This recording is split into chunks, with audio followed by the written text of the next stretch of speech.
सांझ को वे दो दूत सदोम के पास आए और लूत सदोम के फाटक के पास बैठा था। उनको देखकर वह उनसे भेंट करने के लिए उठा और मुंह के बल झुककर दंडवत कर कहा, हे मेरे प्रभु, अपने दास के घर में पधारिए और रात भर विश्राम कीजिए और अपने पांव धोइए, फिर भोर को उठकर अपने मार्ग पर जाइए। उन्होंने कहा, नहीं, हम चौक ही में रात बिताएंगे। पर उसने उनसे बहुत विनती करके उन्हें मनाया। इसलिए वह उसके साथ चलकर उसके घर में आए और उसने उनके लिए भोजन तैयार किया और बिना खमीर की रोटियां बनाकर उनको खिलाई।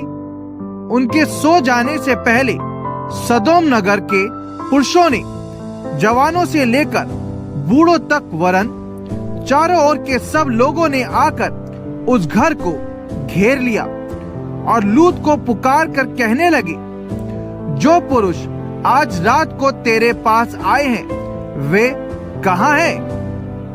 उनको हमारे पास बाहर ले आ कि हम उनसे भोग करें। तब लूत उनके पास द्वार के बाहर गया और किवाड़ को पहले पीछे बंद करके कहा, हे मेरे भाइयों, ऐसी बुराई ना करो।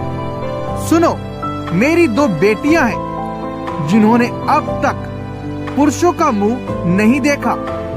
इच्छा हो तो मैं उन्हें तुम्हारे पास बाहर ले आऊं और तुमको जैसा अच्छा लगे वैसा व्यवहार उनसे करो, पर इन पुरुषों से कुछ ना करो, क्योंकि ये मेरी छत तले आए हैं। उन्होंने कहा, हट जा।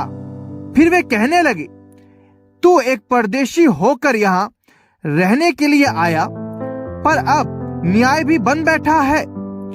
इसलिए अब हम उनसे भी अधिक तेरे साथ बुराई करेंगे। और वह उस पुरुष लूत को बहुत दबाने लगे और किवाड़ तोड़ने के लिए निकट आए। तब उन अतिथियों ने हाथ बढ़ाकर लूत को अपने पास घर में खींच लिया और किवाड़ को बंद कर दिया। और उन्होंने क्या छोटे क्या बड़े सब पुरुषों को जो घर के द्वार पर थे अंधा कर दिया। अतः वे द्वार को टटोलते टटोलते थक गए। फिर उन अतिथियों ने लूत से पूछा, यहाँ तेरा और कौन कौन है? दामाद, बेटे, बेटियां और नगर में तेरा जो कोई हो, उन सबों को लेकर इस स्थान से निकल जा, क्योंकि हम यह स्थान नष्ट करने पर हैं, इसलिए कि इसकी चिल्लाहट यहोवा के सम्मुख बढ़ गई है और यहोवा ने हमें इसका सत्यानाश करने के लिए भेजा है। तब लूत ने निकलकर अपने दामादों को, जिनके साथ उसकी बेटियों की सगाई हो गई थी, समझा के कहा, उठो, इस स्थान से निकल चलो, क्योंकि यहोवा इस नगर को नष्ट करने पर है। पर वह अपने दामादों की दृष्टि में ठट्टा करने वाला जान पड़ा। जब पौ फटने लगी, तब दूतों ने लूत से जल्दी करने को कहा और बोले, उठ, अपनी पत्नी और दोनों बेटियों को जो यहाँ है ले जा, नहीं तो तू भी इस नगर के अधर्म में भस्म हो जाएगा।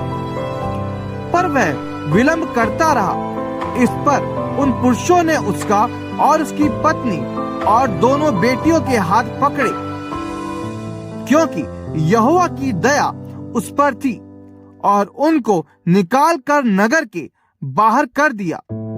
और ऐसा हुआ कि जब उन्होंने उनको बाहर निकाला, तब कहा, अपना प्राण लेकर भाग जा, पीछे की ओर ना ताकना और तराई भर में ना ठहरना, उस पहाड़ पर भाग जाना, नहीं तो तू भी भस्म हो जाएगा। लूत ने उनसे कहा, हे प्रभु, ऐसा ना कर, देख तेरे दास पर तेरी अनुग्रह की दृष्टि हुई है और तूने इसमें बड़ी कृपा दिखाई कि मेरे प्राण को बचाया है। पर मैं पहाड़ पर भाग नहीं सकता, कहीं ऐसा ना हो कि कोई विपत्ति मुझ पर आ पड़े और मैं मर जाऊं। देख, वह नगर ऐसा निकट है कि मैं वहां भाग सकता हूं और वह छोटा भी है, मुझे वहीं भाग जाने दे। क्या वह नगर छोटा नहीं है और मेरा प्राण बच जाएगा? उसने उससे कहा, देख, मैंने इस विषय में भी तेरी विनती स्वीकार की है कि जिस नगर की चर्चा तूने की है उसको मैं नष्ट ना करूंगा। फुर्ती से वहां भाग जा, क्योंकि जब तक तू वहां ना पहुंचे तब तक मैं कुछ ना कर सकूंगा। इसी कारण उस नगर का नाम सोवर पड़ा। लूत के सोवर के निकट पहुंचते ही सूर्य पृथ्वी पर उदय हुआ। तब यहोवा ने अपनी ओर से सदोम और अमोरा पर आकाश से गंधक और आग बरसाई और उन नगरों को और उस संपूर्ण तराई को और नगरों के सब निवासियों को भूमि की सारी उपज समेत नष्ट कर दिया। लूत की पत्नी ने, जो उसके पीछे थी, दृष्टि फेर के पीछे की ओर देखा और वह नमक का खंभा बन गई। भोर को अब्राहम उठकर उस स्थान को गया जहां वह यहोवा के सम्मुख खड़ा था, और सदोम और अमोरा और उस तराई के सारे देश की ओर आंख उठाकर क्या देखा कि उस देश में से धधकती हुई भट्टी का सा धुआं उठ रहा है। और ऐसा हुआ कि जब परमेश्वर ने उस तराई के नगरों को, जिनमें लूत रहता था, उलट पुलट कर नष्ट किया, तब उसने अब्राहम को याद करके लूत को उस घटना से बचा लिया।